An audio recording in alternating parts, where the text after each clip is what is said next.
1 Chronicles chapter 22. David ordered all the resident aliens in the land to come together. He sent them to the stone quarries to cut dressed stone to build the temple of God. He also stockpiled a huge quantity of iron for nails and bracings for the door of the gates. More bronze than could be weighed, and cedar logs past counting. The Sidonians and Tyrians shipped in huge loads of cedar logs for David. David was thinking, my son Solomon is too young to plan ahead for this, but the sanctuary that is to be built for God has to be the greatest, the talk of all the nations, so I'll get the construction materials together.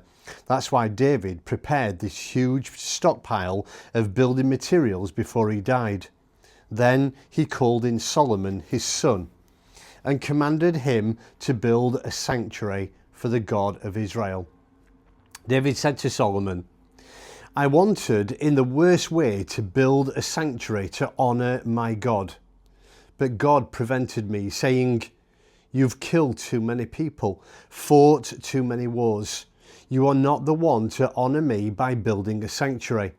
You've been responsible for too much killing, too much bloodshed, but you are going to have a son, and he will be a quiet and peaceful man, and I will calm his enemies down on all sides. His very name will speak peace. That is Solomon, which means peace, and I'll give peace and rest under his rule. He will be the one to build a sanctuary in my honour. He'll be my royal adopted son, and I'll be his father. And I'll make sure that the authority of his kingdom over Israel lasts forever. So now, son, God be with you. Godspeed as you build the sanctuary for God, the job God has given you. And may God also give you discernment and understanding when he puts you in charge of Israel, so that you will rule in reverent obedience under God's revelation.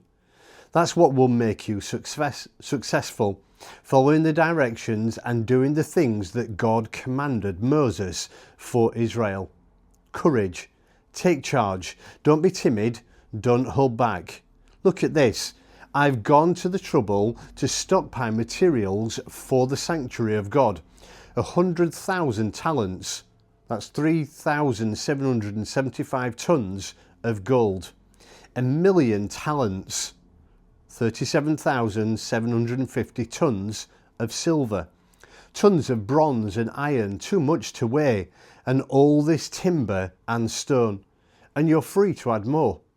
And workers both plentiful and prepared, stonecutters, masons, carpenters, artisans in gold and silver, bronze and iron. You're all set. Get to work, and Godspeed. David gave orders to all of Israel's leaders to help his son Solomon, saying, isn't it obvious that your God is present with you, that he has given you peaceful relations with everyone around? My part in this was to put down the enemies, subdue the land to God and his people. Your part is to give yourselves heart and soul to praying to your God. So get moving, build the sacred house of worship to God, then bring in the chest of the covenant of God and all the holy furnishings for the worship of God into the sanctuary built in honour of God.